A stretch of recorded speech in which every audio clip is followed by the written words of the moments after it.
मैं हाथ जोड़ करके निवेदन करता हूं भारत के लोगों से कि देश के प्रधानमंत्री जी को परमानेंट राजा महाराजा घोषित कर दें, उनको अपना शासक मान लें।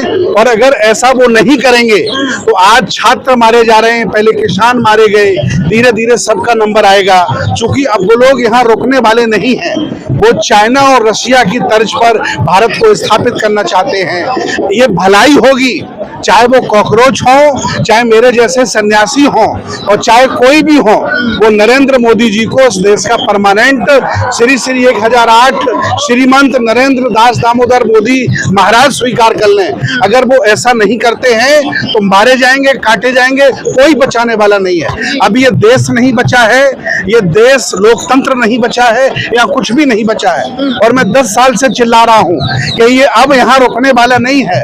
ये तांडव अब बहुत लंबा जाएगा और बहुत बड़े लेवल पर चाइना और रशिया की तर्ज पर प्रधानमंत्री जी बनना चाहते हैं परमानेंट शासक। शिक्षा मंत्री कह रहे हैं दहशतगर्दों की बी टीम बनी है, या स्टूडेंट्स नहीं है, ये ना शिक्षा की बात कर रहे हैं ना स्टूडेंट्स है, ये दहशतगर्द है। अभी दहशतगर्द कहा है, कल वो आतंकवादी भी कहेंगे और गोली भी मार सकते हैं, क्योंकि देश उनके हाथ में है, पूरी मीडिया उनके हाथ में है, साधन संसाधन हाथ में है, जुडिशरी हाथ में है। मैं हाथ जोड़ करके फिर निवेदन कर रहा हूं कि नरेंद्र मोदी जी को देश का परमानेंट राजा स्वीकार कर लीजिए, तभी आप बच सकते हैं, बाकी कोई ताकत आपको तो बचाने वाली तो फिर से राजतंत्र होगा ना? नहीं, राजतंत्र नहीं, हमें स्वीकार है। रसिया चाइना के लोगों ने जब शी जिनपिंग और व्लादिमीर पुतिन को स्वीकार कर लिया है, तो हमें भी नरेंद्र मोदी जी को स्वीकार कर लेना चाहिए। क्योंकि लोग हिंसक लोग हैं, ये मानेंगे नहीं। सरकार तो कहती है ना कि लोकतंत्र है, नहीं, सरकार नहीं बची है। ये लोग मूर्ख बना रहे हैं, चुनाव कराते हैं, प्लान पहले से ही होता है। चुनाव करा करके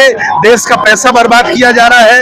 विपक्षी नेता और भाजपा के नेता जनता को मूर्ख बना रहे हैं। जीतना भाजपा को ही है, क्योंकि उन्हें इस देश में परमानेंट अपने आप को शासक स्थापित करना है। कोई चुनाव होगा, आप देख लेना, बीजेपी ही जीतेगी और बीजेपी के लोग ही शासन करेंगे, सारे लोग यहाँ गुलाम बनेंगे।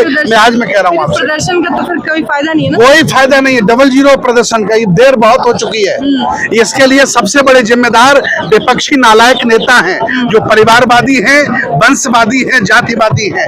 उन्होंने अवसर दिया तानाशाही लोगों को देश में स्थापित होने का। अब ये देश चाइना और रशिया की तर्ज पर चला गया है। अब इसको न इसका लोकतंत्र बचेगा, न संविधान बचेगा। सर, आप तो उन लोगों में से हैं जिसने किसान आंदोलन में अपनी कुटिया लगाकर आप वहां पर उनके साथ टिक कर बैठे रहे, आपने उनका समर्थन किया, उनके साथ लगातार लड़ाई लड़ी, और आपने देखा कि किस तरीके से किसानों ने झुकाया था प्रधानमंत्री को। आंदोलन की ताकत से निकले हुए लोग हैं, आप आंदोलन को समझते हैं। आज भी हम लड़ रहे हैं, लेकिन ये एहसास मुझे हो गया है, मैं पिछले 10 साल से लड़ रहा हूँ, मुझे एहसास हो गया है कि लड़ाई अब हमारे हाथों से निकल चुकी है। ये बहुत बड़ी लड़ाई है और ये हाथों से निकल चुकी है, अब कुछ होने वाला नहीं है। इसलिए हाथ जोड़ करके निवेदन करता हूँ कि देश के प्रधानमंत्री जी को देश का परमानेंट शासक स्वीकार कर लो, उन्हें राजा मान लो, तभी बचेगी आपकी जमीन, तभी बचेगा आपका मान सम्मान, तभी बचेगी आपकी शिक्षा। न कुछ होने वाला नहीं है। लेकिन इस बार तो जिम्मा कॉकरोचेस ने उठाया ना सर, जेनजीज ने उठाया है। बहुत जनरेशन है, बहुत लेट हो गए कॉकरोचेस, लोगों को समझ नहीं आती जल्दी। कॉकरोच हमारे जो अपने आप को बच्चे कॉकरोच मानते हैं, अपमान इनका किया गया। इनसे ज्यादा ताकतवर किसान है, इनसे ज्यादा ताकतवर देश के फौजी हैं, इनसे ज्यादा ताकतवर और भी अन्य सेक्टर के लोग हैं। सब धराशायी हो गए, बारी बारी से सबको निपटा दिया गया। इनको भी हताश नहीं कर रहा हूं मैं युद्ध में लड़ा हुआ हारा हुआ व्यक्ति हूं, और मैं अपनी आंखों से देख रहा हूं। आज मैं आपके सामने कह रहा हूं, और जो मैं कह रहा हूं सत्य होगा। मैंने कहा था कि बंगाल में भाजपा बनेगी, मैंने कहा था स्टालिन खत्म हो जाएंगे। आने वाले यूपी के चुनाव में अगर सारे विपक्षी इकट्ठे चुनाव नहीं लड़े तो हाल क्या होगा, बीजेपी फिर स्थापित होगी। लोकतंत्र बचाने का क्या उपाय है? कोई उपाय नहीं बचा। अब शेर में जंगल में हम जा रहे हैं, शेर ने हमें घेर लिया है, अब हम कुछ नहीं कर सकते हैं, जो करेगा शेर करेगा। अब लोकतंत्र नहीं बच सकता है, संविधान नहीं बच सकता है, या राजशाही स्थापित होगी। और ये मैं कह रहा हूँ, ये भाजपा चाहती है और वो करके दिखा रही है। हिंदू राष्ट्र तो बनेगा ना सर? हिंदू राष्ट्र तो सुरक्षित रहेंगे, बिल्कुल हिंदू राष्ट्र बनेगा। सारे धर्म के लोग यहाँ सुरक्षित रहेंगे। एक्चुअली जब तक नरेंद्र मोदी को ये डर बना रहेगा कि मुझे हराया जा सकता है, तब तक वो बारी बारी से सबको कूटता पीटता रहेगा।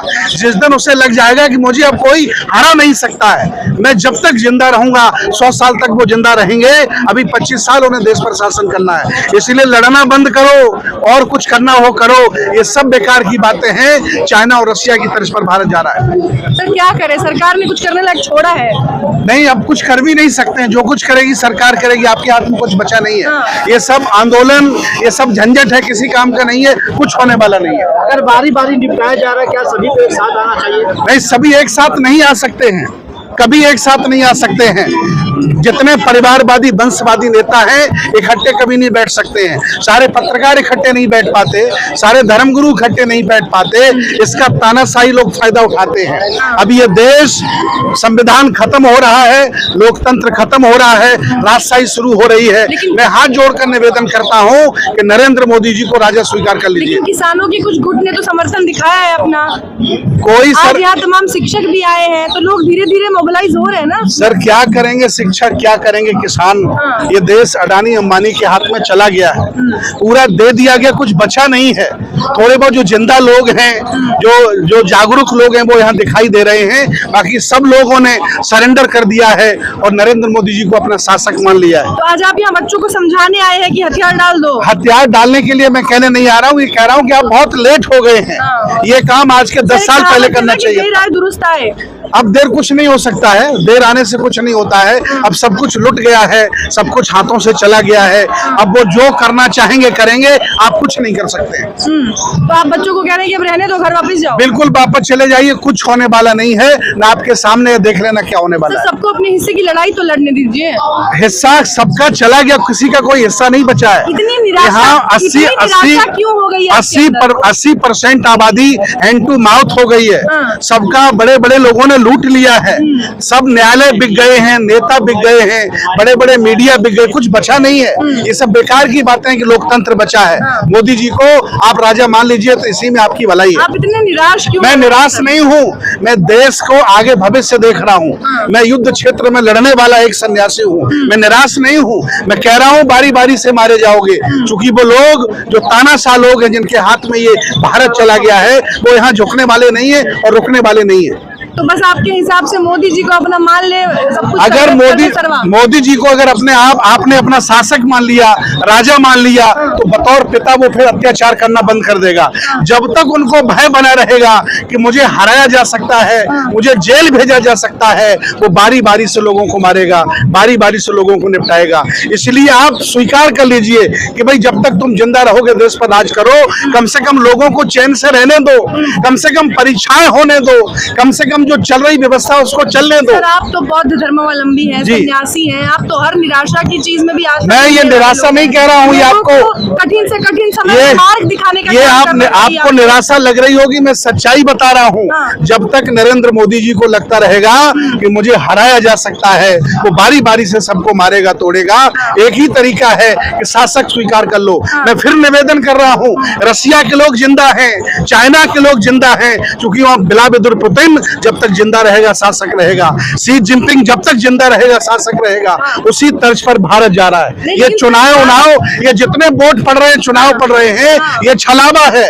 ये भारत की जनता का पैसा लूटने का काम हो रहा है, इसका कोई परिणाम नहीं। हर चुनाव बीजेपी जीतेगी और बीजेपी का कब्जा होगा। भारत ना तो चीन है, क्योंकि भारत के पास गांधी है, अम्बेडकर है, नेहरू है, जिनका आज मार्गदर्शन लेकर उनके देश के युवा प्रदर्शन कर रहे हैं, अपनी चुनी हुई सरकार से सवाल पूछ रहे और ये हिम्मत रखते हैं कि अगर सवाल के जवाब नहीं मिले तो सत्ता से खींचकर जमीन पर उतारा जा सकता है। देखिए, आपसे छोटे देश थे जिन्होंने क्रांति कर दी, बांग्लादेश। आपसे छोटे देश थे नेपाल, जिन्होंने क्रांति कर दी।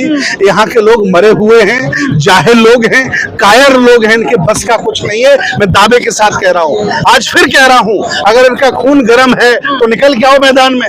मैं तो मैं कायर कह रहा हूँ और गर्व से कायर कहूंगा। आप डरे हुए लोग हैं, मरे हुए लोग हैं। ये देश लुट चुका है, बिक चुका है, अब आपके हाथ में कुछ भी नहीं बचा है। आप किसान आंदोलन की तरह यहाँ बैठेंगे इनके साथ की? मैं इनके साथ अगर न होता तो यहाँ क्यों आता? आज भी उनके साथ हूँ, लेकिन मैं कह रहा हूँ कि बहुत देर कर दी है। आज भी 10% लोग आंदोलित नहीं है भारत में, 90% लोगों ने सरेंडर कर दिया है। और जब 90% आंदोलित होते हैं तब कहीं बड़ी क्रांति खड़ी होती है। न कॉकरोच आंदोलन में कुछ हो पा रहा है, न किसान आंदोलन में कुछ हो पाया था। और इतने भी आंदोलन हुए, इसमें भी यही हुआ कि बहुत कम लोग जागे, बाकी सब लोग सरेंडर कर गए, गुलामी कर गए। अब कुछ होने वाला नहीं है। नरेंद्र मोदी को शासक मान लो, तभी आप बच पाओगे, नहीं बारी बारी से मारे जाओगे। बहुत बहुत धन्यवाद।